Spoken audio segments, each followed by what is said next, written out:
weirdly shaped guns. Since their introduction, there have been countless types of variations of firearms that have been designed and manufactured, and while the exact shape can vary greatly, they generally follow a similar pattern. Some weapons, however, do away with convention and look futuristic, unique, or just plain odd. The Pancor Jackhammer.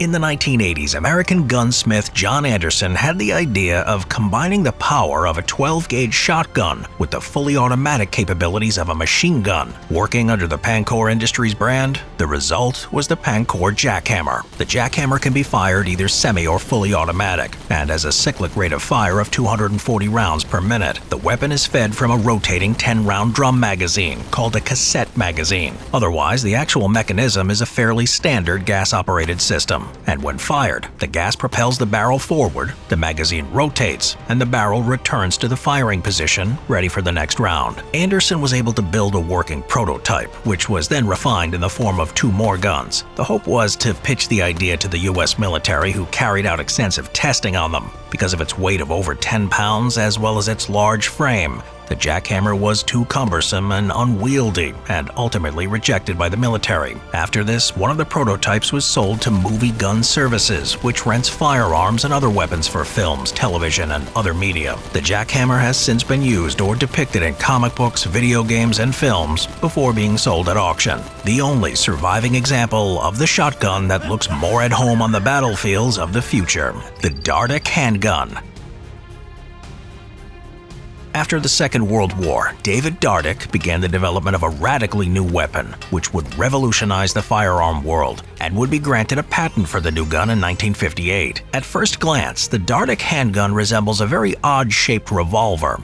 The thick, boxy exterior, when coupled with the oversized trigger guard and non-tapered barrel, makes it look like an awkward and unwieldy handgun. This is the least unique aspect of the firearm. The Dardick is simultaneously a semi-automatic, magazine-fed pistol that's also a revolver. Ammunition would be housed in a magazine much like a standard semi-automatic, though the rounds would be fed into one of 3 cavities in the cylinder, which would be located inside of the frame. One of the 3 chambers would pick up the round, then align it with the barrel, much like a revolver. If this design wasn't enough though, the ammunition was also one of a kind. The Dardick Handgun also had its own revolutionary rounds, or more accurately, trounds. These cartridges contained a standard round, which were encased inside of a triangular-shaped piece of plastic. The plastic casing telescoped past a projectile, creating the necessary gas seal to propel the bullet down the barrel. Dardick was so confident in his design that he formed the Dardick Corporation, selling multiple versions of the handgun, which could hold 11, 15, or 20 rounds, and were chambered in .38 caliber, with conversion kits to use .22 rimfire and multiple barrel lengths. There was also a conversion kit for a carbine as well. While novel, the Dardick handgun was awkward and much more expensive than comparable handguns of the era. Furthermore, the plastic ammunition could become warped, causing jams. Only around 75 to 100 of these pieces were sold before Dardick Corporation closed its doors in 1962, making this odd weapon little more than a curiosity for firearm collectors. The H&K G11. Firearm manufacturer Heckler & Koch is famous for producing some of the most iconic firearms in the world. Perhaps the most odd-looking weapon to roll off the assembly line of this German manufacturer is the G11. Developed in the closing days of the Cold War as a replacement for the G3, the G11 is truly revolutionary. Aesthetically, it's a simple box with a pistol grip, which looks nothing like a conventional rifle. This, however, belies something more unique. When fired fully automatic, the G11 has a rate of fire of around 600 rounds per minute. When fired in a 3-round burst, however, it can fire at an astonishing rate of 2,100 rounds per minute, so fast that the 3rd round leaves the barrel before the recoil can throw off the shooter's aim. Easily the most unique feature of the G11 is the ammunition. Rather than using brass cartridges, it uses caseless ammunition, the projectile wrapped in solid blocks of propellant. Because of this, the G11 doesn't have an extractor, ejector, or ejection port. The lack of these moving parts were also a factor in the extremely high rate of fire. The weapon was fed from a 50-round magazine which was horizontal to the barrel. The rounds would be turned 90 degrees when entering the firing chamber. While the G11 did work in initial tests, there were several problems. Without a brass casing acting as a buffer, the round's propellant charge would be exposed to high heat after repeated firings and cook off or fire without the trigger being pulled. The weapon is also highly complex, which makes manufacturing as well as field maintenance extremely difficult. In spite of these drawbacks, it was still intended to replace the G3 as the standard firearm by West Germany, though the end of the Cold War and reunification of Germany halted its adoption. The US also tested a version of the weapon but rejected it after it didn't meet the required standards, the FN P90.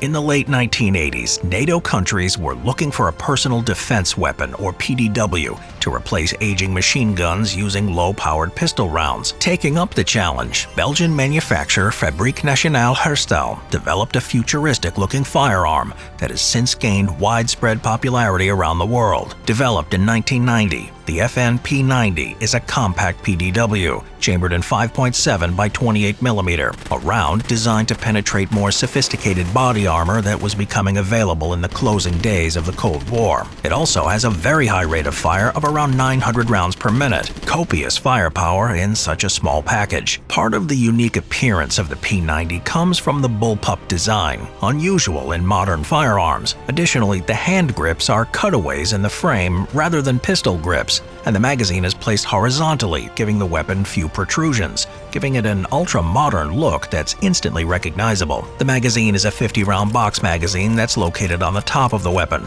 These rounds face perpendicular to the barrel and are turned 90 degrees before being inserted into the breech. Empty shell casings drop straight down, as opposed to the right side of the weapon, making it equally usable by left and right-handed shooters. The P90 has been used around the world by military, security, and law enforcement, where its accuracy, ease of handling, and firepower make it ideal for close-quarters fighting. Its unique shape also makes it a popular choice for video games, movies, television shows, and anywhere else there's a need to depict a firearm on the cutting edge of technology. The Arsenal Shipka. In the 1990s, the Bulgarian company Arsenal began development of a compact submachine gun that can be wielded by pilots, tank crews, and others who had the need for extra firepower but worked in confined spaces. The result was the Arsenal Shipka, first manufactured in 1999 and named after a combined Bulgarian and Russian victory over the Turkish army at the Shipka Pass in 1877. This unique-looking machine gun is chambered in 9 by 18mm Makarov, a caliber from the Soviet Union, though the first prototype was chambered in 9 by 19mm Parabellum, the change likely due to the availability of the Soviet cartridge in Eastern Europe. It's fed from a 32-round box magazine, which juts straight down from the receiver. It operates on a direct blowback action from an open bolt, and has a cyclic rate of fire of around 700 rounds per minute. Interestingly, the Shipka is made from two separate materials, the lower receiver made from a polymer, while the upper receiver is a steel tube that contains the working parts, as well as a 6-inch barrel which is threaded, allowing for the addition of a suppressor. The Shipka is a compact firearm with an overall length of 12 inches, which can be extended to 20 inches thanks to a wire stock that folds over the receiver. This boxy firearm is used by Bulgarian police and military, and is available for sale in both the standard 9 by 18mm Makarov, as well as the original prototype 9 by 19mm Parabellum, favored in Western nations, though in a 25-round magazine. These are just a few examples of firearms that did away with convention and have a unique appearance all of their own, making them stand out among their peers.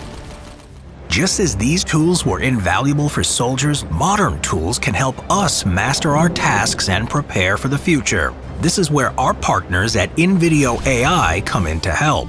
InVideo AI is the world's most used AI video creator with over 10 million users across 150 countries. It's the only AI video creator that truly puts you in control. It acts as your sidekick, assisting with scripting, editing, and finding relevant footage. And then, with simple text prompts, you can effortlessly bring your ideas to life. Check this out, I just typed some instructions into InVideo AI to create a video about the history of weapons. Then, after waiting for just a couple of minutes, InVideo's AI created this. Hey, simple history viewers. Ever wondered how humanity went from chucking rocks to piloting drones? Well, strap in because we're zooming through the history of weapons in just 2 minutes. InVideo AI made this video from a short and straightforward prompt. Now imagine what you could make with more detailed prompts. You can then add subtitles, or you can edit the videos via the edit command box. You can start creating with InVideo for free and create up to 4 videos. And if you like it, you can upgrade to a paid plan for as little as $20 per month to remove watermarks and create unlimited videos using millions of royalty-free clips. Click the link below and use code SIMPLEHISTORY50 to get twice the number of video generation credits in your first month. Thank you, InVideo, for sponsoring this video.